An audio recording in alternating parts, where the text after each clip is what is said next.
Hi, I'm Case Lowe, co-host of the Open the Voice Gate podcast. The one question I'm constantly asked when it comes to Dragon Gate is, how do I get into the promotion? Well, stop asking and start listening to the Open the Voice Gate podcast, released every Wednesday on the Voices of Wrestling podcasting network. For exclusive news and show reviews, look no further than the leader in Dragon Gate coverage, Open the Voice Gate. Hello everyone, my name is Taylor. And I'm Kelly. And we are the co-hosts of Jumping Bomb Audio, the podcast all about Joshi Pro Wrestling here on the Voices of Wrestling podcast network. Every other Monday, we are with you talking about the biggest news in Joshi, along with show reviews, previews, and much, much more. So if you're new to Joshi or you've been a longtime fan, this is the show for you. We've got something for everyone here. So check us out, Jumping Bomb Audio. This podcast is a member of the Voices of Wrestling podcasting network. Visit voicesofwrestling.com to hear the rest of our great podcasts, as well as show reviews, columns, opinions, and updates across the world of wrestling. Here we go!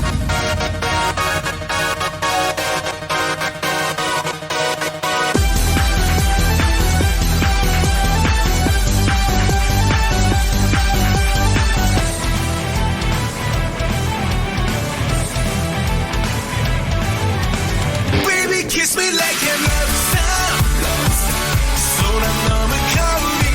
Whoa, kimi ga kata omoi, namida no shitsure mo.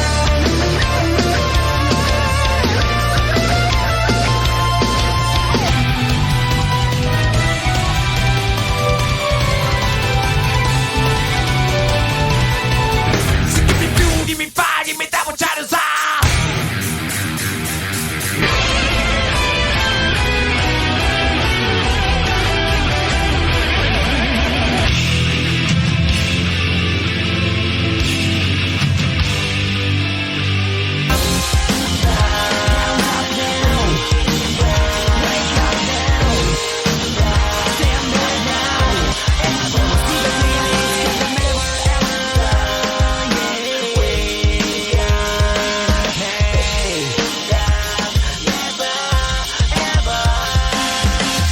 You're listening to the Emerald Flow Show on the Voices of Wrestling podcast network.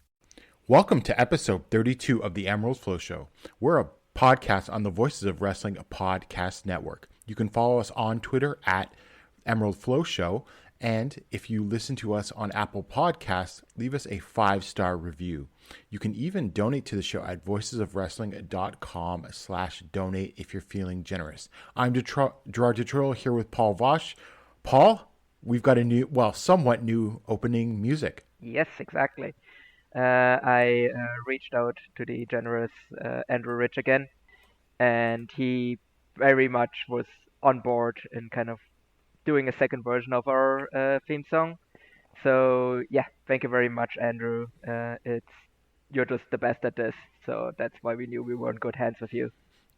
We had to remove the themes of certain wrestlers that have retired, yes. Allegedly. Yes, no, it was time for certain people to go because they're no longer with either of our promotions.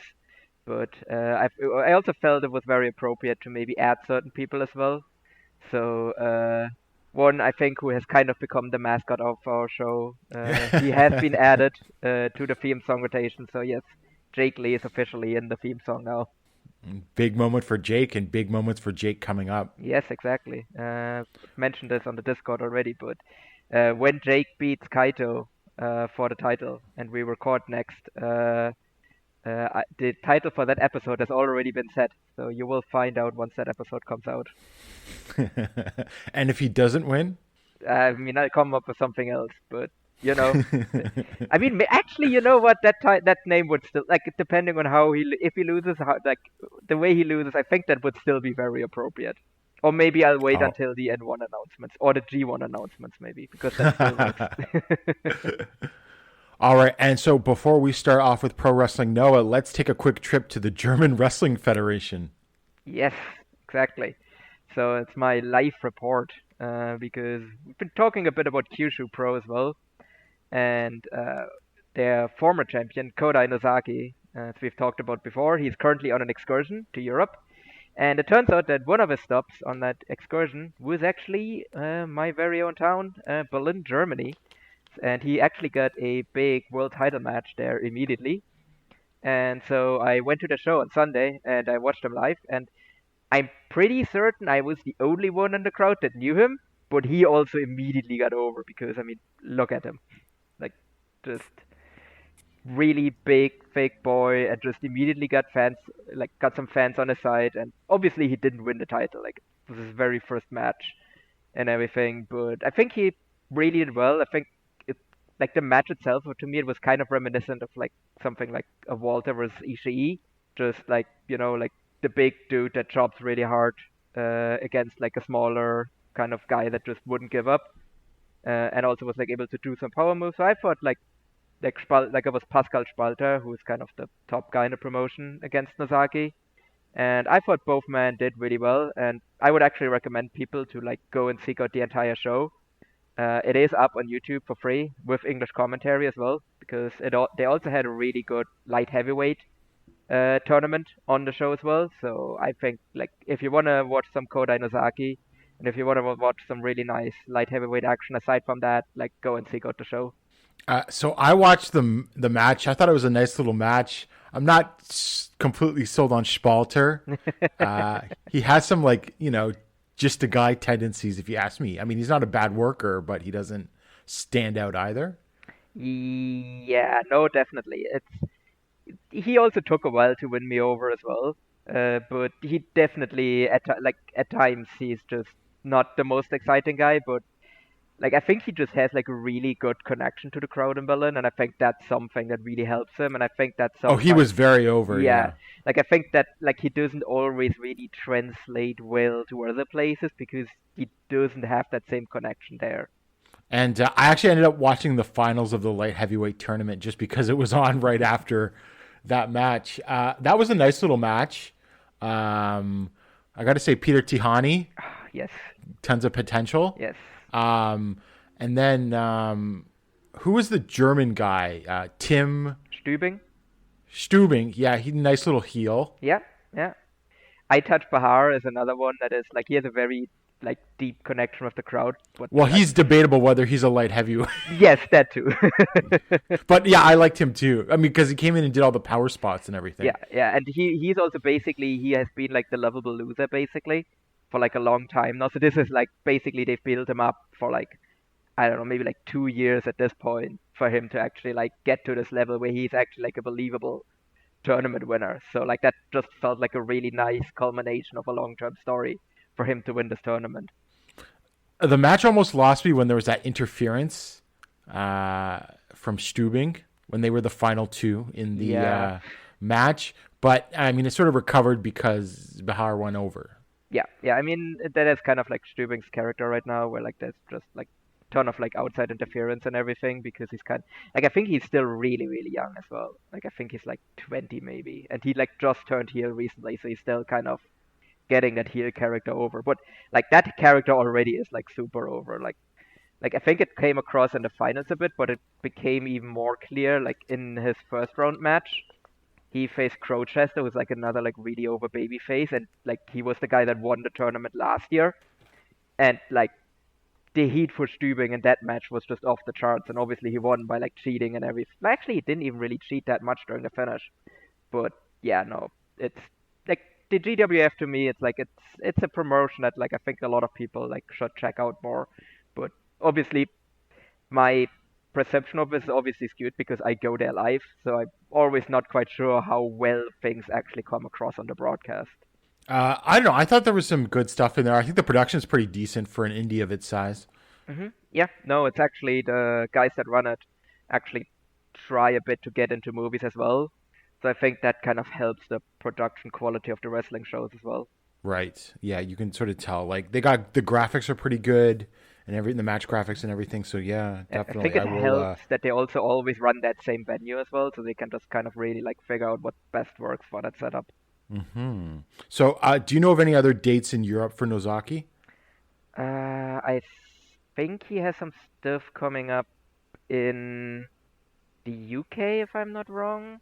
I think he's like wrestling at like Italy too, and then I think he's going to Malta for a Of bit course he longer. is. Where else would he go? It's the Yeah, when he- Tajiri connection. So Yeah. Exactly.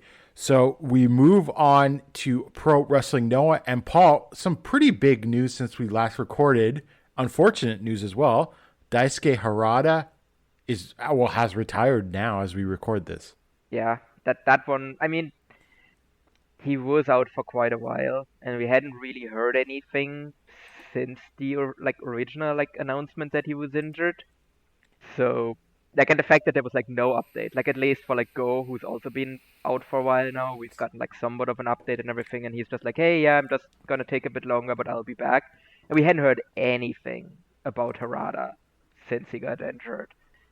So like that already felt like a bit eerie, and then obviously when the announcement came, and even more so that we'll get to that match, but that it can only be a 1 minute retirement match with doctor supervision and everything was like, oh yeah, no, like his neck is just fucked. So yeah, it's such a shame. Like he's only 36 too. Yeah. Sounds like this is like something that could continue to deteriorate even if he stops wrestling, which is scary. Yeah. It's, I mean, I'd rather it end this way than we get another Misawa. Like I think Exactly. that just would be the worst case scenario.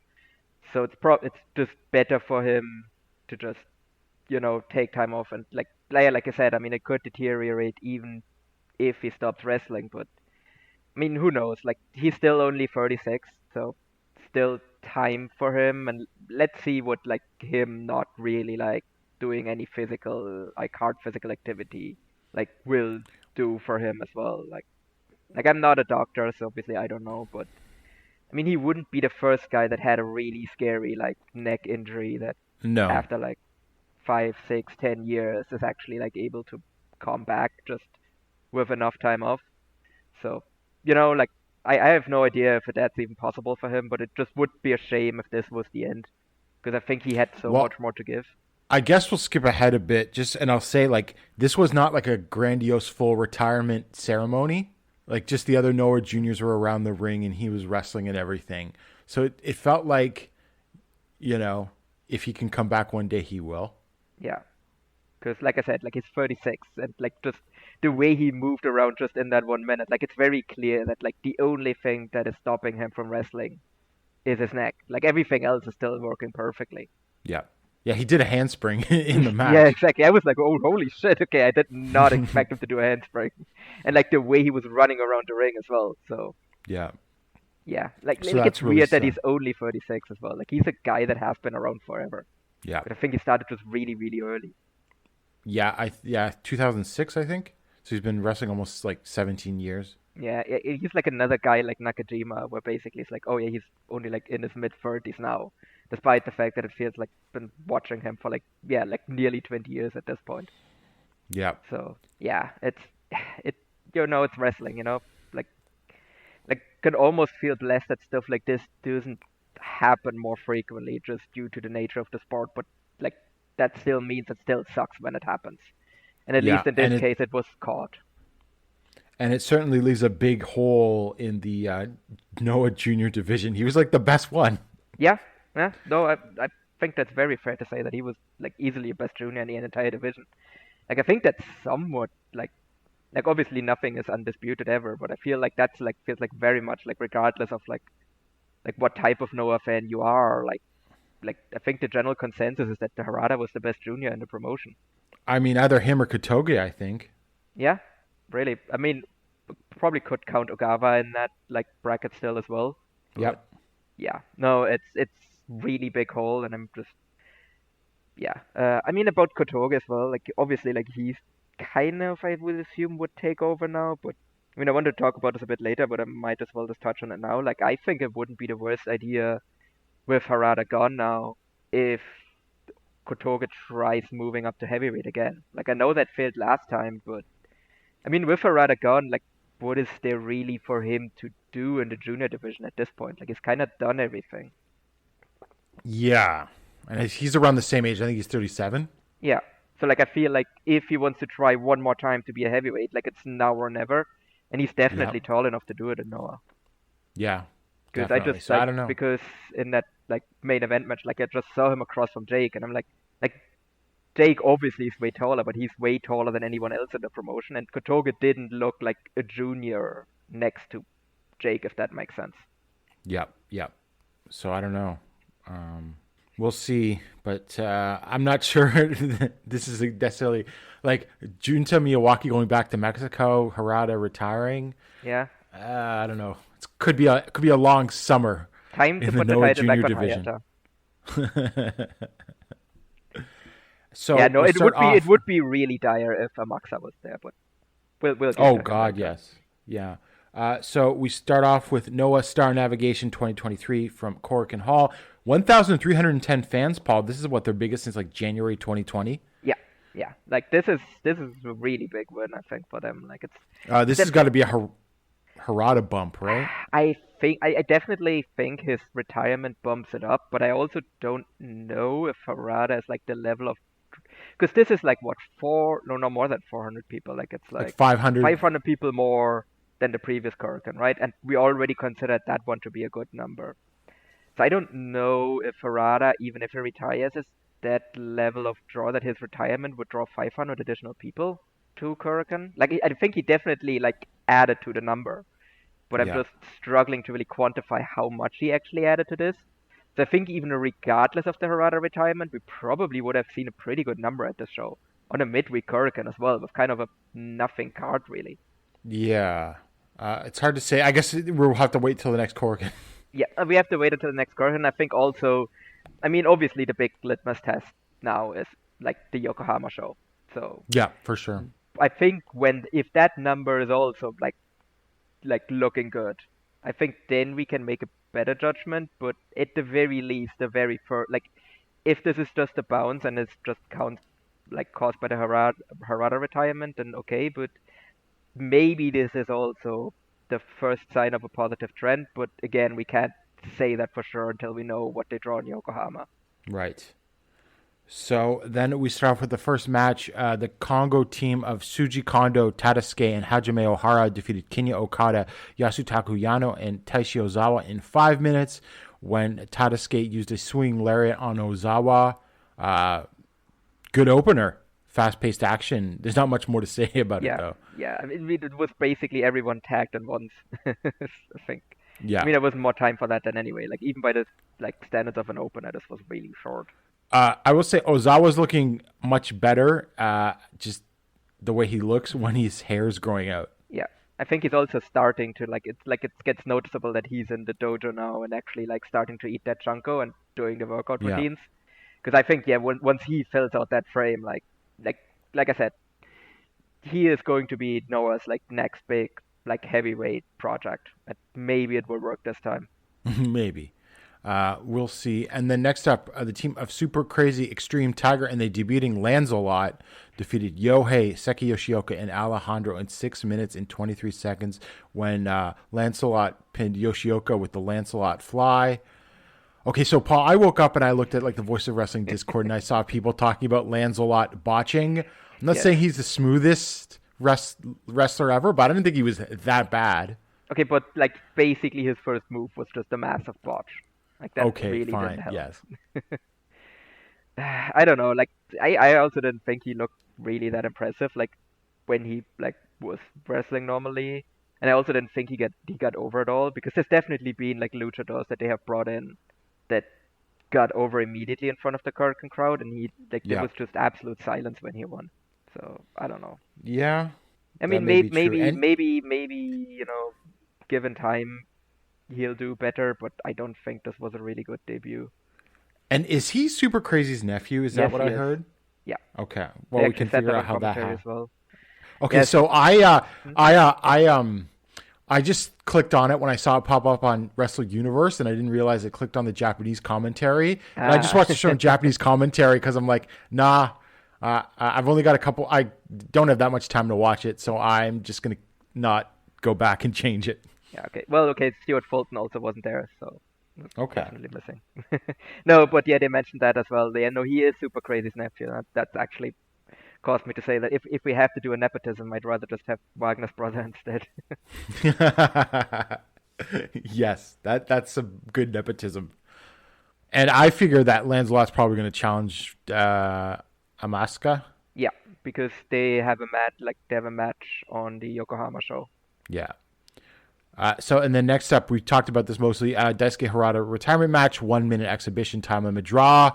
I mean, Harada just came out with a flurry of offense and forearms, did the handspring, and then looked like he was going to give Kotoge a German suplex, but then just let him go and didn't do it. Yeah, no, best retirement match expired. of the year. Oh, absolutely.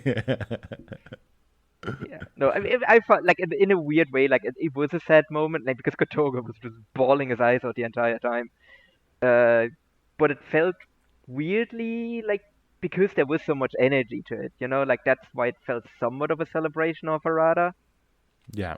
So it was kind of nice. Like it really made the best out of like bad circumstances. Absolutely. So it was as good as you could have done under the circumstances. That he even got to wrestle for 1 minute. Yeah, which seems like based on what he has, like you really shouldn't even have done that. I wish the camera had panned to the doctor when he did that handspring. No, but did you see on his way out he shook Taichi Ozawa's hand? Yes, I did see that. So I feel like that's somewhat of a sign that like there's people in the promotion that like no, like they're gonna try and make this guy a guy. Yeah. And then next up, Sugiura Gun. Takashi Sugiura, Kazuyuki Fujita, and Hideki Suzuki defeated Naomichi Marufuji, Masaki Mochizuki, and Shuhei Taniguchi in 12 minutes and 59 seconds through a referee stop when Sugiura made Taniguchi pass out in a front net lock. I thought this was pretty good, actually, and I thought Suzuki and Mochizuki, of course, worked very well together. But we got to talk about what's going on with Suzuki's hair lately. Has he got like a perm or something? Yeah, I don't know what's going on with that. He looks like, goofy, if you ask me. He looks really goofy. Like I don't know why he like decided to change his hair. I thought he had like a pretty good haircut before, but now he's like. I mean, it worked for him out. in his gimmick, just like the straight lace guy with like the short cut. Yeah. Now he's all like curly and whatever. Yeah, it's kind of with bizarre. the bangs. Maybe he's trying to join Funky Express. Maybe. I mean, they have a match at the Yokohama show. That's true. So yeah, I mean, it was solid action, as you can expect from all of these guys, and hitting each other really hard and stuff like that. I mean, we kind of low-key have like a feud, somewhat of a little feud going between Suzuki and Taniguchi. Yep. Because like they've kind of had like quite a few matches going back and forth, and they had that singles match as well, and they go hard against each other, like because it's like fourth from the top, from the bottom, and they just kind of go really hard. Like same on the finish. Like I mean, like say what you want about Taniguchi, but like he gives us all in these matches. Like on that finish as Absolutely. well. Like I thought he sold that like neck lock from Segura really well. If anything, Taniguchi, there'll be more space for Taniguchi on these cards, which is good. Yeah. And I don't think did Fujita tag in, because I don't remember a single thing he did.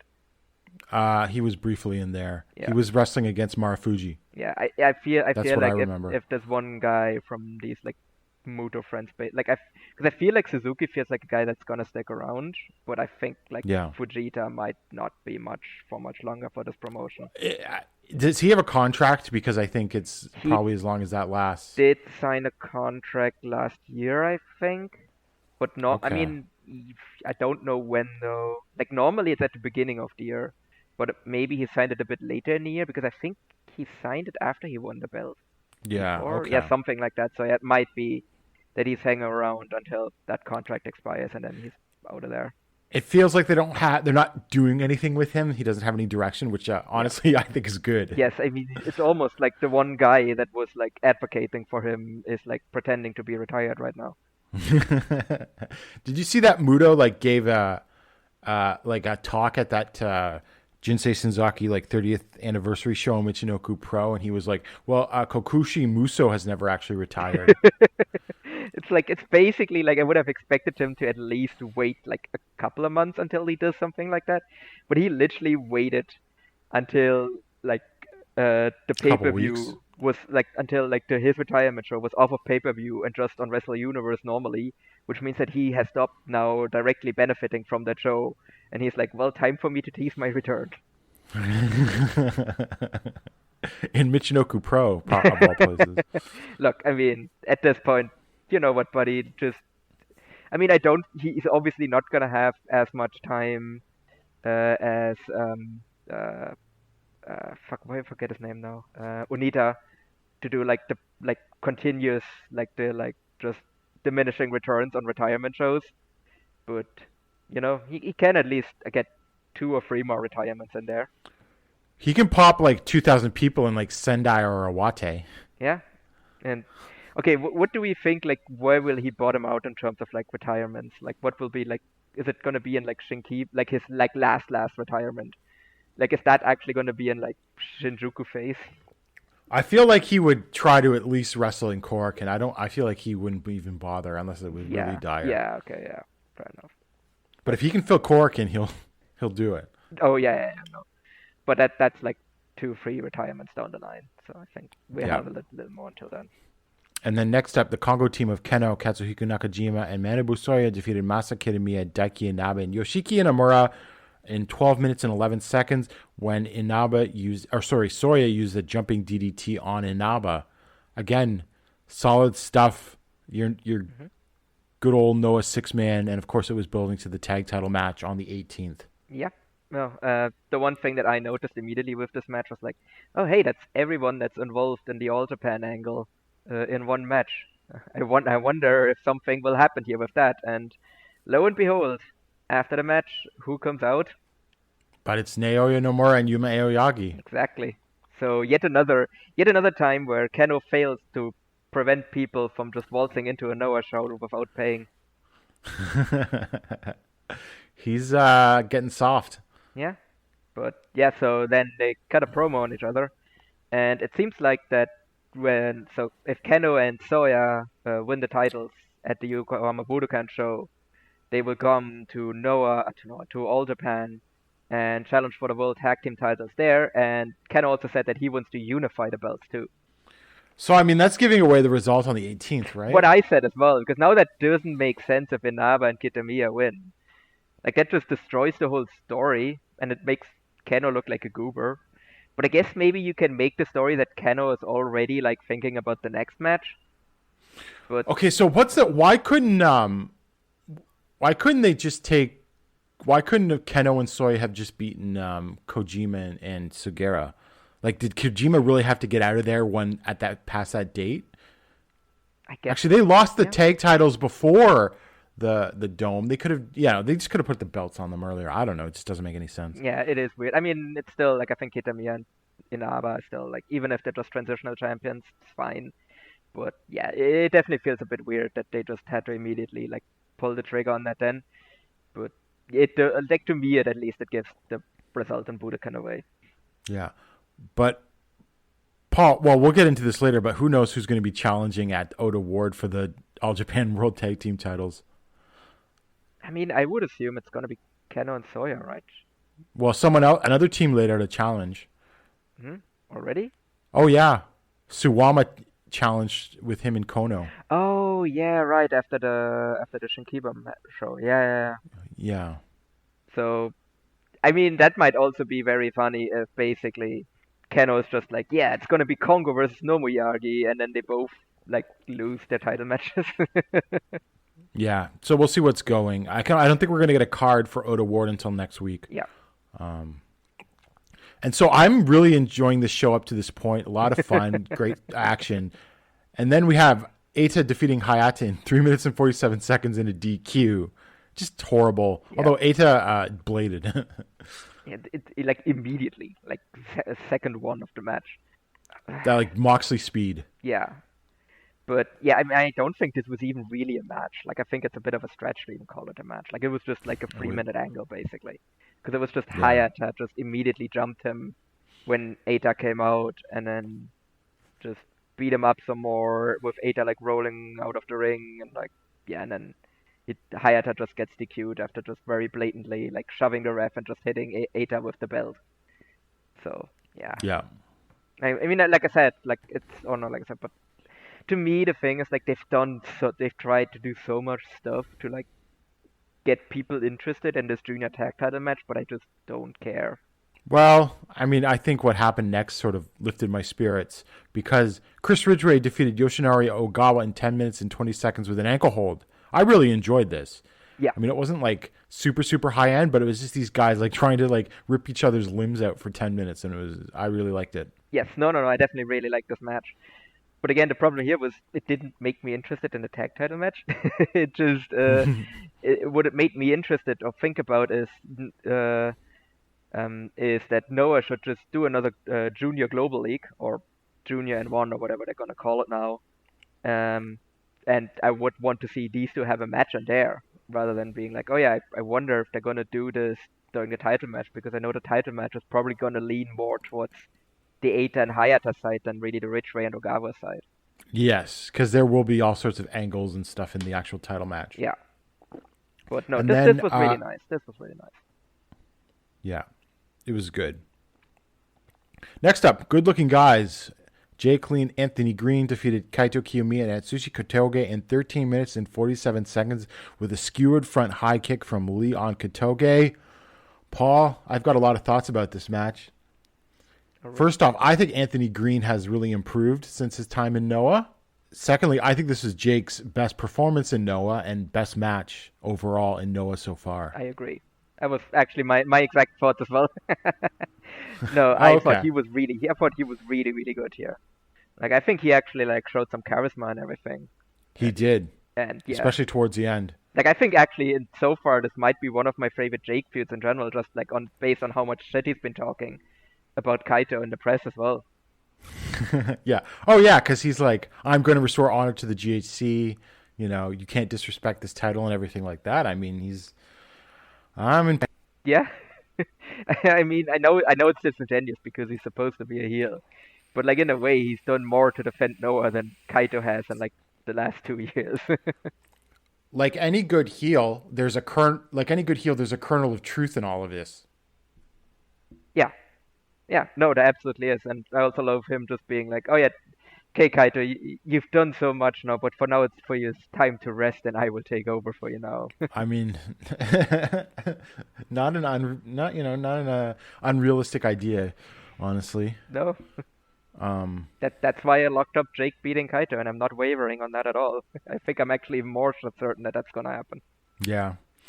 And then in the main event for the GHC Junior Heavyweight Championship, Amatsuka defeated Hiroki in 12 minutes and 15 seconds with his Kaikoku or whatever that diving thing off the top rope is. I thought this was solid, like a 3.5, 7 out of 10. Mm-hmm. There was no reinventing the wheel. They got some kickouts, whatever, I guess it was perfectly acceptable main event. Yeah, I actually really liked it. I don't think it was as good as the draw they did last year in January, because I think that's still my favorite match between these two, because there was some heat there basically, and they were just beating the shit out of each other for like 20 minutes until they went to a time limit draw. So I thought that match was better, but I think this is probably like my second favorite singles match that they've had, and I think like Hiroki, like he did a lot better than I thought he did. Like he really worked hard to really show that he can go in the main event. Yeah. So I thought this was pretty good. Yeah, I mean, it was good. I don't know. Maybe something a little more. I was expecting in the main event, but maybe something a little more epic, I guess. But yeah, but then again, kind of have to know the limitations of the yes, that's true too, of the challenger here. So like I said, I thought Hiroki worked hard, but that's still he's still Hiroki. There's still only so hard he can go. Yeah. So I thought they did well within the limitations of what they were given, or Maxa worked well within the limitations of what he was given here. So yeah, like I said, I think he by far and away, I really hope he keeps the title for a lot longer, because I think there's not really a whole lot besides him in this division at the moment. No, he should have a long reign, absolutely. So yeah, I really hope he holds that belt for a bit longer until I don't know, they can build someone else up properly, or Yeah, I actually wouldn't mind if we got a bit more like Noah Junior carry us a little bit, just to have like a reshuffle basically, because it feels a bit stale at the moment. Mm-hmm. Yep, definitely. And then so that was that show. Yeah. I enjoyed this show overall. There's only one bad match. Yeah, no, I thought this was a pretty good show. And I think it really helped to actually have like a pretty full Korakuen there as well, with a crowd that made noise. The crowd was good, absolutely. Yeah. So because I think like if this had been like what they normally draw in Korakuen, like 600, like half what they've drawn here, or less than that, I don't think I would have liked this show as much. But like because it was pretty full and it was like really a lot of crowd noise, I think that really helped elevate the show. Yep, definitely. So from there, we've got a show on the 14th at Yokohama Radiant Hall. Masa Kitamiya versus Manabu Soya. Daiki Inaba versus Keno. Yoshinori Ogawa versus Hayata. And Eita versus Chris Ridgway. And then Kaito Kiyomiya and Yohei versus Jake Lee and Anthony Green, which I think could deliver again. Yeah. I'm actually for Eita versus Chris Ridgway, where I'm like, I look at that match and I'm like, I can't like let myself get suckered in, because this match is not what it could be, basically. Because this match could be good, because Eita can be good, but it's not gonna be that Eita. But I just look at it and be like, but what if it is? I expect him to cheat and like Actual roll up torture. Ridgway. That's sort of what I expect, kind of. Yeah, and it's gonna be like 5 minutes. And then on March 19th, Yokohama Budokan, Katsuhiko Nakajima versus Kinya Okada. Yep, that should end in a knockout, but like a worked one this time. But Kinya Okada should win by knockout. He's not going to, but he should. Yeah. So I don't know. I mean, what are the realistic chances of him winning? I would say realistically Nakajima is gonna win, but I mean we were kind of predicting before, right, when we were looking at the N1 and we were like previewing the show and everything, that like we both thought that Kinya was probably gonna win this. Mm-hmm. So if they still want to do that, then I think it makes a lot of sense to just do that here and then just start the Kinya Okada push. And then next up, we've got Naomichi Marufuji and El Hijo de Dr. Wagner Jr. versus Jack Morrison, Anthony Green. Could this be setting up a national title shot for a good-looking guy? Yes, I think that's what they're going to do here. So, but the question is which one, though? Because well, I feel like is it going to be Morris? If it's Morris, does Morris win the title? Yeah, because if it's Morris, then I feel like he's winning. And I feel like if it's Green, it's whereas just Green might be the one where. Well, yeah, if it's Green, it's just another title defense. Yeah, exactly. I mean, maybe they're gonna do like Green first, and then Morris comes in and wins the title. But I feel like if Morris is the title challenger, I think he's winning. Like I don't think he's like losing 2 title challengers back to back, basically. And well, given how much they clearly like him. Yeah. And then for the which I think I'm fine. I think I'm fine with as well with Morris winning. Like I've really enjoyed the Wagner reign, but I also feel like Morris is like a guy you can like do something with. And then for the GHC Junior Heavyweight Tag Team Championship, Yoshinori Ogawa and Eita versus Hayata and Chris Ridgway. Whatever. I don't know. I hope it doesn't go like 25 minutes. Yeah. No, I hope, I don't even know if I want to do a title change, because I really like I said, there's like parts I don't like about either team, where I kind of don't want them to hold the belts, so I don't even know who I should even cheer for here. Just cheer for Ogawa and Ridgway to get back together instead. And then for the GHC Tag Team Championship, Masa Kitamiya and Daiki Inaba, the champions, defend against Keno and Manabu Soya. I mean, I think I'm going to put this in as my lock. The Congo team are winning. Okay. Yeah, I think that feels fair. Yep. Yeah, probably, I would assume. I still see what the story is if they lose with All Japan.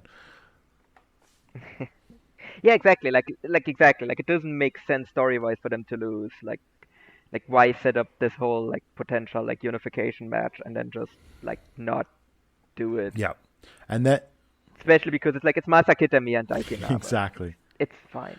And then in the main event for the GHC Heavyweight Championship, Kaito Kiyomiya versus Jake Lee. And well, Paul, you have your opinion. Yep, not wavering on that. Yep. I still think Kaito's winning, but I think this. Well, I mean, first of all, I'm more looking forward to it than I was after today's show. But also, I mean, it's a make or break moment for Jake, really. Yeah. So, but yeah, based on what he's done recently, I actually feel like this is the first time in a while that I actually feel like kind of positive about the direction that Jake is going in. So obviously that is just prime for him to let me down yet again. But if he does it again, then I'm just like actually gonna be done. I already said I was done with him, but like this time for sure it's If going he to be blows true. his first like big title challenge in Noah, yeah. That's not good. But we'll see. We'll see. I mean, especially against someone like Kaito, who's like one of the best wrestlers in the world. Exactly. That's why like I'm think it will deliver, but you never know. Yeah. But we shall see. They also announced a bunch of undercard matches as well on Oh, Twitter. did they?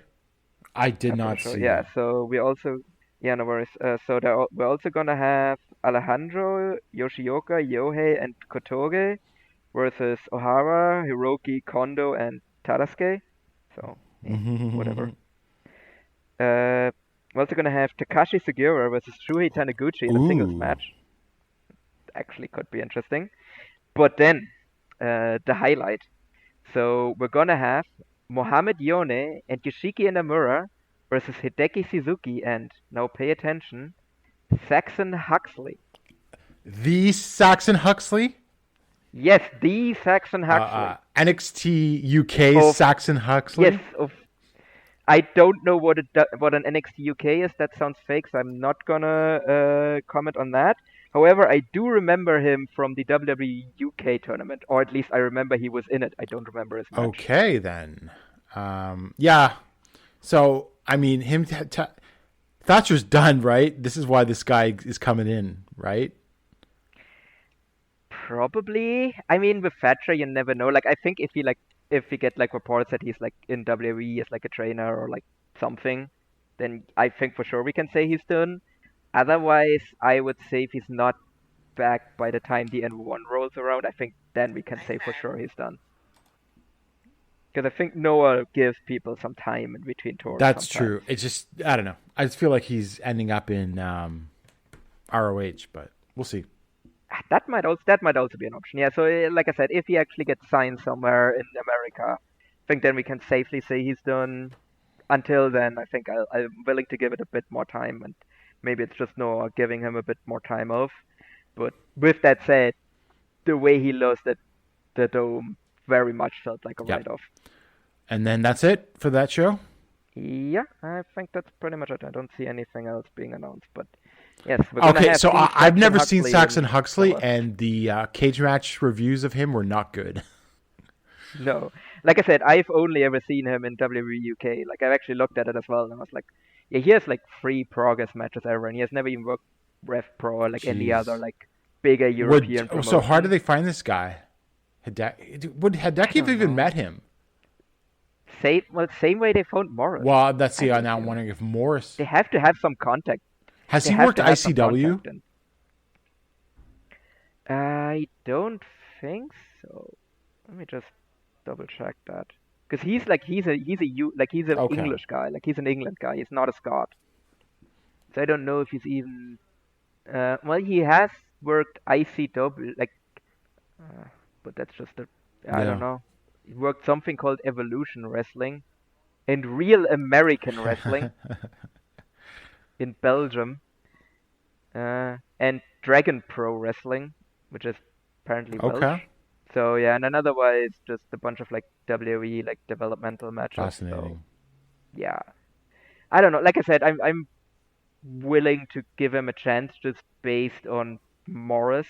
Like, based on that, with Morris, they just brought in a guy that no one really knew, and he just immediately clicked. So we'll see. Like, I'm willing to give this guy a chance. Well, we'll see. But I also don't remember his match at all. Like, I remember that that his nickname was like the Muscle something, the Muscle Badger, Oh my god. something like that. Oh, the Muscle Cat. Yeah, that was his nickname. Like, that's what I remember. And then he lost in the first round. But I don't remember the match. So at all, bizarre. so we'll see. Okay. Well, there we Yeah. go. So that's Pro Wrestling Noah. And then next up, All Japan Pro Wrestling. But before we get into the shows, Paul, did you see the great UWF tournament show? No, I haven't gotten around to watching Okay, that so I recommend from that show, watch Dan Tamura versus Takanori Ito and watch Hikaru Sato versus Soma Watanabe, especially Sato versus Watanabe. I thought was very good. Okay. And that doesn't surprise me that those are like and good and, matches and as well. I'm wondering if Tamura should just bring this gimmick in All Japan. He wore shorts. He wore giant Baba shorts and went bare feet and just grappled. He didn't throw any strikes. Yeah, I mean, why not? I mean, he's teaming with Sato. Like, I'm surprised that they're not just gonna be. He's been teaming with Sato for so long that they should just do something like that, where they're just like the fucking they're just the UWF guys. That's the grappling guys. Yeah. Tamura's the grappling guy. All right, so we start off with the Excite series at the Nippon Totor Green Dome Maebashi Sub Arena, drawing 658 fans, the largest crowd for All Japan in Maebashi since 2014, which I think has got to be a pretty good sign for them. Yeah, no, definitely. I think this was very obviously built around Yuma Anzai, so definitely seems like he's drawing his hometown. I mean, he also he already got merch, and it's also already sold out immediately. Yep. So I think both of those are very good signs. Good signs, and yeah. Hey, back-to-back dome shows for certain people in Noah, certain people in All Japan. And then so we start off. We can't escape him. Mazada, Rising Hayato, and Ryo Inoue defeated Hikaru Sato, Dan Tamura, and Oji Shiba in 14:54 with the Sid Vicious on Hayato. From Hayato on Tamura. Thankfully, Mazada didn't really stink up this match too much. I thought it was a solid opener. No. Yeah, but I'm also happy if this is just a one-off and not a guy that comes in regularly. Unless Nozawa really is behind the scenes in All Japan, and they can. He's like, well, Noah won't refuses to book him, but I can get you guys to. Yeah, I mean, as long as maybe he stays in this kind of opening match. I'm whatever, but I couldn't definitely do without him. I don't think he adds Speaking of other people I could do without, Ryuichi Sai, Fuma, and Yoshitatsu defeated Takao Omori, Kotaro Suzuki, and Black Mensa Ray in 10:46 with a cockroach driver from Yoshitatsu on Mensa Ray. I'll say this. It wasn't as bad as I thought, because really, Sai is just bland, but I just can't stand him anymore. No. It was I thought he had very few, but he had some highlights when he was an All Japan regular. But by the end, he was just literally just a stale piece of white bread. Oh God, yeah, absolutely. He wasn't trying, and he's only gotten worse since then. Yeah, for sure. Remember the time limit draw they did with him and Shuji Ishikawa? Yeah, that was a horrible match. One of the worst matches. It wasn't. Yeah, when I think worse, I think of blowing spots. It was just incredibly one of the most bland matches I've ever seen. Too. Yeah, well, I think it was so egregious to me because it ended up being a time limit draw and they just did actually nothing. Yeah. I actually felt they wasted my time. Yeah, for sure. Anyway, so we move on to Shuji Ishikawa and Ren Ayabe defeated Shotaro Ashino and Ryoki Honda, Gungnir of Anarchy, in 9 minutes and 59 seconds with a splash mounted from Ishikawa on Honda. Paul, this is a bit of a surprising result, wouldn't you say? Yeah. So much for, hey, this is definitely just for Gungnir of Anarchy to get back on track to challenge for a title. But yeah, I think they're a long way away from another title challenge by now. Yeah, do you think that they're being permanently cycled down, or do you think that this is something that's going to be done later in the year? I think they're just kind of keeping them on the down low until they push them. Kind of, I think maybe after the Champion Carnival, I think we might see them get cycled back up again. But I think for now they don't want to push them because they don't want to have them challenge for the title anytime soon. I mean, honestly, I would like to see Ishikawa and Ayabe in the World Tag Title mix. I mean, God, they need someone. They need teams. Yeah, I think that would work really well, and you can just job out Ayabe at the end of it. And maybe you can also if you give him a push and everything, you might be able to convince Ayabe as well to comment maybe full for time. Sure. But I thought this was solid. Yeah, no, it was a solid match. Otherwise, just a bit of a surprising result. Next up, Yuma Aoyagi, Naoya Nomura, and Atsuki Aoyagi defeated Koji Doi, Kuma Arashi, and Andy Wu in 14 minutes and 57 seconds when Yuma used the end game on Andy Wu. I had a lot of fun with this match. Mm-hmm. Also talk about guys not getting pushed, but I mean, well, they're not even regulars anymore. But no, but this match also made me miss them as well because this was just really as I said, this was just a ton of fun, and I think Kuma Doi really I think they mix really well. Yeah, that would be a good match. That would be a good match. Yeah, So yeah, I mean, I looked at it as I had a blast with this match, and you could also look at it from your perspective as like, oh, this is just making you miss Kumadoi even more for sure. Yeah. But that was solid. Yeah. Or more than solid. I thought it was good, quite good actually. And then next up, Kento Miyahara defeated Hokuto Omori in 12 minutes and 52 seconds with the shutdown German suplex.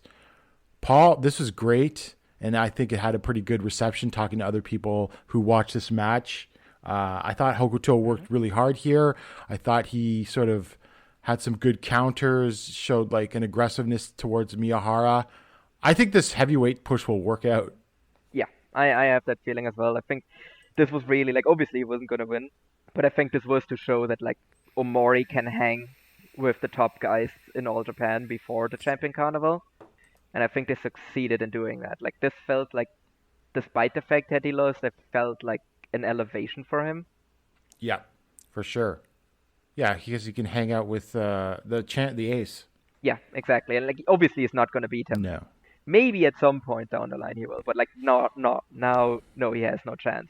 But at least show that he can hang with Miyahara, and then he's a more believable guy in the Champion Carnival as well. Yeah. And then the main event, Yuma Anzai triumphant local return special 6-man tag match. Yuji Nagata, Yutaka Yoshi, and Yuma Anzai defeated Suwama, Jun Saito, and Rei Saito when Anzai used a German suplex on Jun. Paul, this completely exceeded my expectations and was a ton of fun. It had a great crowd, obviously, behind Anzai and everything. Just like, they knocked it out of the park here, and I didn't think I didn't think it would be horrible or anything, but it definitely was really good. Yes. No, I also thought that this was, like, way exceeding the expectations. And, I mean, look, this is how you build up a guy, right? I mean, you put him in there with, like, someone like Nagata. You have him face off against the heels in his hometown, and then you give him the win in the main event as well, and just, yeah. So I thought also, like, this worked really well. Like, it really, like, the crowd just helped it a ton as well, because they were just, like, screaming whenever, like, there was, like, a danger of Anzai getting pinned. Yep, definitely. Like, they just lost them, and they lost their mind at the finish as well. Like, that just made this whole thing just, like, so much better. Oh yeah, Like, you just had, like, an actual, like, big smile on your face when, like, Anzai actually got the pin on June there. And so that was that show. I thought it was a good show overall. Yeah, no, I enjoyed this one as well. So, and good crowd. So, yeah, we shall see. Like, if, like, I think actually All Japan has a bit of momentum behind them right now. So we'll see if they can actually, like, capitalize on that and, like, outaward. And then so we move on to the Excite series on February 27th at Shinkiba in front of 171. I think that's, I mean, it was a middle of the week show. So I wouldn't read too much into that 171. No. It's also Shinkiba. Like, it's not, even if, like, there wouldn't have been that many more people. So to open up, Ryo Inoue and Oji Shiba went to a time limit draw in 10 minutes. This was a good match, but really it was also just to set up the fact that they're going to team up in the junior tag Battle of Glory. And that should be a good team. I mean, this tournament, and we only have 3 teams, or not even 3 full teams, but we've got Inoue and Shiba. We've got Atsuki Aoyagi and Rising Hayato, and then Naruki Doi and X. That's a pretty good field. So yeah, that's already, like, shaping up. Yep. Yeah. No. But I also, like, Ryo Inoue is super over with the Shinkiba crowd. Yes, the hardcores. It's kind of nuts. I know it's a very small sample, but, like, he has them, like, in the palm of his hands basically already. Yep. And next up, we had Shotaro Ashino and Ryuki Honda defeated Yoshitatsu and Black Menso Ray in 10 minutes and 26 seconds with the final vent from Honda on Menso Ray. I actually thought this was pretty good for what it was. Yeah. Do you think they're gonna actually? I mean, now we're talking about that they're kind of getting down cycle a little, but do you think they're gonna have Gangnya challenge for the All Asia title? Oh God, I hope not. Because they have to get the title over Nita, Yeah. right? So that might be, but yeah, I'm also not really a big fan of that possibility. No, I'm not either. I'd rather put it on the site or something like that. And then next up, we had. Is this where the angle happened? I think No, I think it was after the next one, yeah. right? So the next one has Jun Saito and Rei Saito defeated Takao Omori and Renai Abe in 8 minutes and 59 seconds with a drill-a-hole pile driver from Rei on Omori. Sort of a big win for Rei, pinning, former Triple Crown champion. He's pinned a couple of former Triple Crown champions now, actually. He's pinned Shuji Ishikawa and Takao Omori. So, yeah, I mean, I thought this was actually solid too. It was solid, but also like not super memorable. No, of course not. But like, look, I think the Saitos are doing as well as you can expect them to be. I don't think they're dragging things down. No. They have a very unique style, but I think it works for them. For sure. Okay, so now the angle. So, Kento had said, at the Dome, like, Masa Kitamiya, come to Shinkiba and wear a suit, yada, yada, yada. So, Kitamiya doesn't show up, but Yoshiki and Amuro in his Noah tracksuit does. And then he comes out, cuts a promo, and then Kento comes out, and we're going to get a singles match between them. I'm excited. Yeah. So, no, that one's going to be a ton of fun. That one's going to be really good. And yeah, I think we were talking about it as well. Like, I think like last year, someone asked us who we would send from like one promotion to the other. And I think both of us said that Inamura would be like a perfect guy to send to All Japan. Yes, and we got him. Yeah. So I think that match has like, obviously Inamura's going to lose, but look, I think this has the potential to be tremendous because Kento will probably like sell his ass off for him and then just beat him. But I think I can imagine now Kento's selling his ass off for like 5 whole minutes, and then like Inamura like charges up to do like some like crazy looking shoulder block from across the ring, and then like Kento jumps up and gets the knee, and then that starts the finishing sequence and stuff like that. It's also going to look crazy when he actually does the shutdown on him as well. Yeah, for sure. Because he's a big guy. So yeah, no, I think Also, I have to say, the All Japan tracksuit looks much better than the Noah tracksuit. You think so? Yeah, I really like the All Japan tracksuit. I think that one looks great. Like just kind of the muted red and everything. Yuma wore that really out on the Noah show. Yeah. So yeah, I think that one looks really cool. So I think maybe that's one of the reasons why they like put together this like new home army and put Kento in it as well, so that they can actually like have him like wear like the promotion's tracksuit and everything to really show like we're All Japan. Because I actually have a feeling that maybe because like we already like most of the belts are on outsiders, right? So I have a feeling that maybe what they're doing might be that like we have all of these outsiders come into All Japan and like they take all the titles and then All Japan has to unite to take the titles back, and that might be like how like for example like Suwama turns face again. Yeah, for sure. And then they all come together, they beat all of the outsiders, win their titles back, and then they go from there with whatever story they have planned. Yeah, that makes a lot of sense. And then next up, we have Minoru Suzuki, Naruki Doi, and Hokuto Omori defeating Kento Miyahara, Kotaro Suzuki, and Rising Hayato in 12 minutes and 16 seconds with a Gotch-style pile driver from Suzuki on Hayato. Somewhat perplexing for Hayato to take the pin, but I guess who else was going to, even though he's challenging for the titles. But it also set up Kotaro Suzuki turning on Hayato after the match. I thought the match was pretty good, though. I mean, how could you go wrong with these 6 guys? No. And then freaking Jun Akiyama has to call like a couple of days later in DDT to talk about Kotaro Suzuki and be like, oh yeah, you were in a place where like some people turned on you all the time. And it's like, he just turned on someone 2 days prior. Like, come on, man. Whenever Suzuki and Kento are in the ring together, there's like a palpable energy. Yes, no, definitely. And also like, I've also thought like people when Hayato was like getting hit with the Gotch style pile driver, they were also like, I feel like the crowd actually felt shocked that he was going to lose here. Yeah, for sure. So I don't know. Was that Suzuki just going to team with Doi? Like, it would be more like the heavyweight team would be Suzuki and Omori. No, sorry. I mean, is Doi and Kotaro going to team in the? Sorry. Yeah, in Suzuki the junior tag league. This is where this gets confusing. Yeah, maybe. Yeah. But I feel like if that was the case, they would have just aligned immediately. But I mean, look, I'm not against the Naruki Doi Kotaro Suzuki team. I think that would be really cool. The grumpy veterans. Yeah.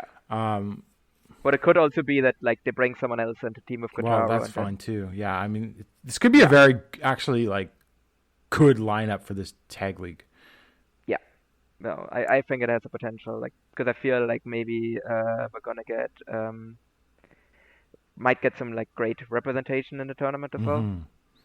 And then next up, we had Yuma Aoyagi defeated Suwama by DQ in 12 minutes 7 seconds. This wasn't very good. It was just Suwama. This was a 12-minute angle. Yeah, it was a 12-minute angle of Suwama just beating up Yuma and getting DQ'd because he hit a couple backdrops on Yuma and then was just like, I'm going to grab a chair, even though I could just pin him right here. Yep. So stupid. I mean, he should have also gotten disqualified like 3 minutes into the match. Yes, of course. And then after the match, he challenged for him and Kono for the World Tag Titles. Yeah. I mean, I really don't know why this had to be 12 minutes. I mean, I didn't like the angle at the Noah show either, but at least that was only 3 minutes, not 12. Yeah, this is definitely All Japan reverting to the worst of last year. Yeah, like that's why I really hope that this whole thing, like with Suwama, will be done soon because, yeah, this just isn't very good. Like this isn't enjoyable either. No. Like this isn't even like a fun beatdown. No. It's just really slow and boring, and then Wada 5 times reprimands him, takes stuff out of his hands, and then still doesn't DQ him. Yeah. Oh, God. And then in the main event, Shuji Ishikawa, Atsuki Aoyagi, and Yuma Anzai defeated Yuji Nagata, Hikaru Sato, and Dan Tamura in 18 minutes and 46 seconds when Ishikawa pinned Sato with the Splash Mountain, which was a bit of a surprise. But I thought this was great. I thought Ishikawa and Sato especially were great together. Yeah. I think Sato is like a guy that kind of works really well with big guys. Yes, he is. Because he kind of has a style that is actually believable for him to take down a bigger guy as well, but then he can obviously also like sell really well when like the bigger guy gets the upper hand on him as well. So this was another... and I thought Anzai and Tamura actually kind of worked well together too. This is like another really strong main event, I thought, for them. Yeah, no, definitely. I thought I'm actually looking forward to a bit more to like Ishikawa versus Nagata, but I'm still a bit apprehensive of how good that match is going to be. We'll see. I mean, Nagata brought it against Kento. Now Ishikawa was not Kento, and he's older now, but I don't know. I think it'll still be good. I really do. Yeah, I have that feeling as well, but you know, I'm just a little bit hesitant because there is also a possibility that the match just falls apart really badly. Yeah, I mean, you can't rule that out either. So that was the two most recent shows from All Japan. I thought they were pretty good overall, with a couple of caveats as we talked about, like Yuma and Suwama. But, I think everything is building well, but we'll see where everything pays off. So just quick previews. On March 14th at Shinjuku Face Stream Power Series, Paul, the most prestigious titles in professional wrestling are returning. Have you seen this, Paul? Yep. Sorry, I think you cut out there. Sorry. Have you seen that the most prestigious titles in professional wrestling are making their return on this show? Yes, of course they are. The All Japan 6-man tag time titles. The All Japan, which we haven't seen since the Yoshitatsu Kingdom fell apart. The All Japan TV 6-man tag team championship. Oh, TV, yes, sorry. Decision match: ATM, Takao Omori, and Black Mensa Ray. Of course, he's involved in that. Yeah, and Black Mensa Ray versus Black Tiger, Yusuke Kodama, and Masao Hanabata. Oh, yikes, Paul! I would hope ATM team wins, right? They got to win, right? Yeah. You know what? Actually, I'm gonna lock that one up. I'm gonna lock up the ATM team here. Okay. Because it's like he has to have paid for the belts, right? For them to actually make the belts. That's what I think. Yes. Because he's involved in like half the matches. Yeah. So funny. Oh God. But yeah, I mean, look, why not? Like, if a guy just comes up to you and is like, "I'm going to pay for the belts," for sure. I mean, you need to do that when you're you need to do that when you're a company the size of All Japan. Just give your money mark some trios titles. Yeah. Okay, then what are the odds that he's also the guy that wants Black Tiger to be booked? Because I don't really see why. Like another reason why he's there. Yeah, it's it's very possible. Let's just say that. I don't know what this match will be like. I mean, technically it could be fine, but Black Tiger's always a question mark. Yeah. And then next up, Shotaro Ashino and Ryuki Honda versus Jun Saito and Rei Saito. Paul, I love their match at Korakuen Hall last September for the World Tag Team titles. I'm looking forward to this again. Yeah. But I also feel like the Saitos are going to win this one. You think so? If what we're saying that. I mean, like I said, I just feel like they're kind of like not really getting pushed super hard right now, Gangya. Yeah. Well, the Saitos don't feel like they're Saitos really getting pushed either. Yeah. But, I mean, this could also just be like a DQ or something like that. That's very true, too. Are they in the same... Yeah, right, because Ashino and Honda aren't in the same block. No. Like, do we know what the opening matches of the No, we don't. Because, yeah, maybe that set something up for that, but I feel like we're still too far away from that. Yeah, but I'm looking for... Hopefully it'll be... Well, I'm not sure if it'll be as good as their tag title match, but I think it could still be a lot of fun. And then next up... Yeah, and the Saitos weren't heel then either. Oh, that's true. Officially heel. Yeah.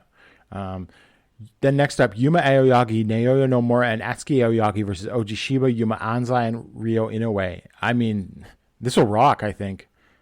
Yeah, this will be a banger, I feel. Yep. And then Shuji Ishikawa versus Hokuto Omori. This is going to be another display to see how much Omori can hang in there with the big dog. Yeah, I feel like, and it's another one where like he doesn't have a chance of winning because it's up against a guy that is going to challenge for the title on Of course, show after. yeah. But I mean, yeah, but I feel like this is another like the trial series of Hokuto Omori. Yeah. And then next up, Kento Miyahara versus Yoshiki Inamura. I mean, we've already talked about this before. My only concern is, Paul, that I believe, and let me just double check here, that this is third from the top. Let me just double check. No, it is not. It is the second from the top. So I think they'll get some time. Yeah, I think in that case, they will actually definitely get some time there. And I actually thought about locking this one up, but to me it just doesn't pass the mirror test because I don't think Inamura has a chance of winning. No. And then we've got the special 6-person tag match, Suwama, Mayumi, Ozaki, and Maya Yukihi versus, well, we knew Unagi Sayaka. But then, obviously, Yoshitatsu, because he was like involved in the angle.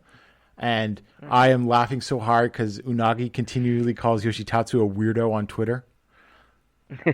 I mean, she's not No, wrong. she's not. And then the third member is Saki from Colors, also of Cosmic Angels. She is a freelancer in Stardom. Paul, does this make Yoshitatsu an honorary Cosmic Angel? Probably. I mean, why not? I actually know Saki mainly from her stuff in Gato Move. Oh, okay. Yeah, because I've seen like her title reign there and everything. So that's why I'm familiar with her. But yeah, so Saki is the third man. But whose side is she on? Whose side is she on? Is there some sort of dissension angle that I missed here that could be pushed? No. Sorry, it's just because someone said she's the third man. Oh, okay. So now in my head, I've convinced myself she's gonna turn, even though there's literally no reason for that to happen. Yeah. I assume Suwama pins Yoshitatsu in this, right? Yeah, probably. Like I don't really feel like, because that way they can also continue the angle with like Unagi and Suwama and everything. Because I don't feel like that one's done yet. Yeah. And that probably will set up something for the Evolution show as well. I would assume so, since they only have 3 matches. Yeah. I got to say, I don't think this will turn out as well as the previous intergender trio match. No, that one was a bit more exciting. Well, this one is like Unagi. I don't know anything much about Saki, and I like Unagi, but she's not Chihiro or you. No, definitely. Like it's same for Saki. Yeah. Like I think Saki is good, but she's not on that. Like she's not on that level. No. So I would expect maybe even more shenanigans than that last match, which had plenty of shenanigans. Yeah. No, for sure. And I might even suspect because like this is then third from the top, Yep. I guess. I could also see this go relatively short and it's just like an angle basically. That's true too. Does Suwama take an Unagi frog splash? After the match or during During the match. Or at any point. At any point. I think they're gonna tease it, but I don't think they're gonna do that here. I think they might do that on the Evolution show. Okay. All right, we'll see. I don't think it'll be bad. I have somewhat faith that it will turn out okay if they just have another wild brawl. No, I mean, if there's someone in wrestling who is great at shenanigans, it's Osaki. Exactly. And so there's that. Paul, do you think that Maya Yukihi couldn't do a clean job to Julia because she had this match coming up? Yes, obviously. That's the reason. Exactly. It's like, no, sorry, brother. I can take the pin. I can take the pin here. I have a 6-man tag coming up in Shinjuku face. Yeah. And then the main event for sure for the PWF World Junior Heavyweight Championship, Naruki Doi makes his first defense against Rising Hayato. And I think it's safe to have high expectations on this. Yeah. No, I think this has the potential to be really good. Like, I'm a big fan of Naruki Doi. I think Hayato has like grown a lot, so yeah, I think, especially because this is the main event as well, they're gonna get some time. Like, I think this has the potential to be like really, really good match. Yeah, and but Doi's winning. Yeah, and given that someone from Noah show up on this show, Kitamiya maybe after the match or seconds. Oh yeah, he wants. I'm pretty sure Kenta wants Kitamiya to second him in Amura. Yeah. And we might also see like some people pop up after the Nomiyagi 6-man tag. So because that might be where we get the title challenge for Ota Ward. Right. Well, the title challenge has already happened. Oh yeah, sorry. I keep forgetting. Maybe my mind is just like I don't want that match to happen, so I just keep blocking it out. Right. But I would assume that we get the Ota Ward show immediately after the show because, well, it's only a week away after the show. Yeah, exactly. Like, I know we try and sell tickets based off Yuji Nagata and like Shuji Ishikawa. We kind of need to announce the rest of the card if you want to sell some tickets here. Yeah. And then, well, we went over the Great versus All Japan show on the last episode. So I don't want to completely rehash that again. But I think it's fine. Do you have any other feelings about going into that? Do you think Great's going to lose every match now, given how things turned out at that UWF tournament? Maybe. No. Well, I mean, Dan lost. Like, I've seen the results, right? Yeah. Like, Dan lost, right? That's true. Yeah. That's true. But I'm still looking forward to that show. I think it'll be good.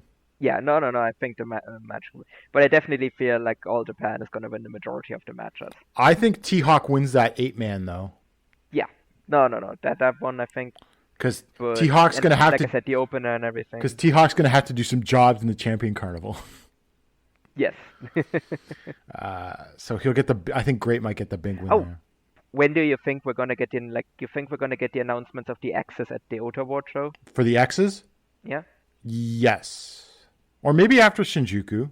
Yeah, because that feels like, because I don't know if there's like anything else big enough to do that afterwards.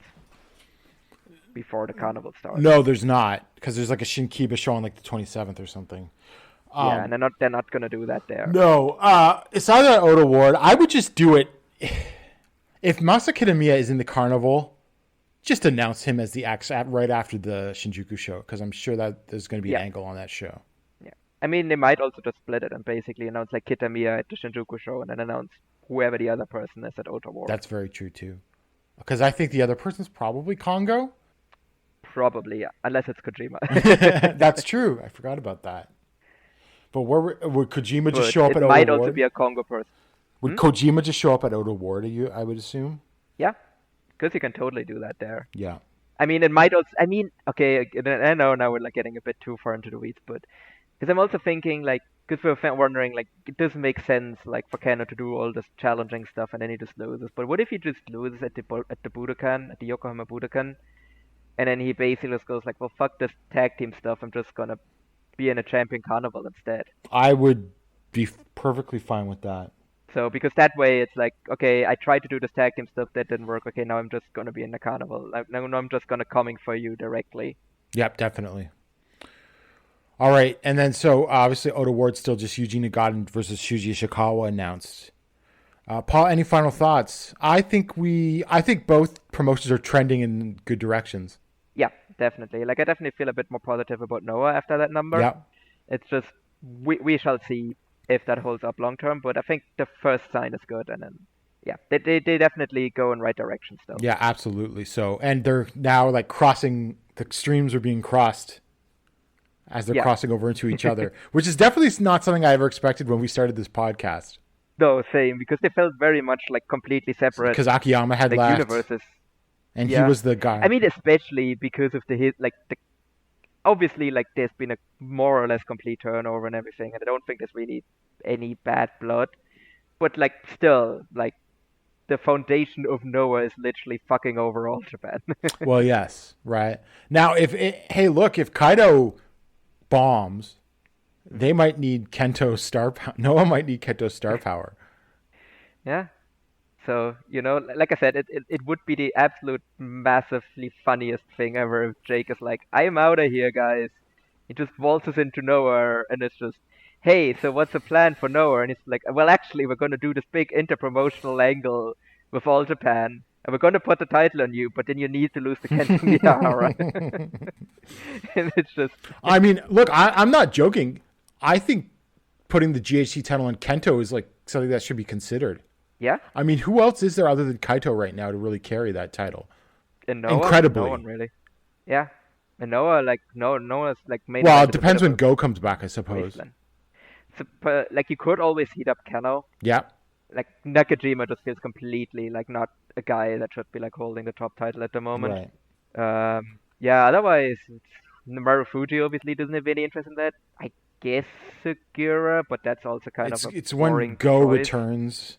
Yeah. But look, I mean, there's money in a Go versus Kento feud too, I think. Yeah. And honestly, I would do something like put the Triple Crown on Keno and put the GHC on Kento. Ooh. Yeah, that would be a spicy pick. I think Keno. And then you do like a big like thing like sometime over the summer. I mean, there is still Cyber Fight Festival coming up. Yeah, but are they going to do like All Japan versus Noah on that? I did that All Japan versus New Japan on that last time. Yeah, so we'll see. Anyway, things are looking pretty good, and I think we're going to get some even more, spicy developments in the next couple of weeks when we record it next. So for Gerard, for Paul Vosch, I'm Gerard DeTrolio, and we'll see you in about 2 weeks. Hello, everyone. My name is Taylor. And I'm Kelly. And we are the co-hosts of Jumping Bomb Audio, the podcast all about Joshi Pro Wrestling here on the Voices of Wrestling Podcast Network. Every other Monday, we are with you talking about the biggest news in Joshi, along with show reviews, previews, and much, much more. So if you're new to Joshi or you've been a longtime fan, this is the show for you. We've got something for everyone here. So check us out, Jumping Bomb Audio. Do you love wrestling? Do you love All Elite Wrestling? Make sure you check out The Good, the Bad, and the Hungy here on the Voices of Wrestling Podcasting Network. My name is Tyler Fornes, and my co-host Fred Moreland and I discuss all the happenings of All Elite Wrestling across the universe, including when they make trips overseas. We talk about Dark, we talk about Rampage, we talk about Dynamite, and everything in between, including Tony Khan and his both brilliant and confusing booking. Make sure you check us out. We drop our shows on Thursdays to make sure that we keep up with Dynamite and make sure we give you all the current happenings in All Elite Wrestling.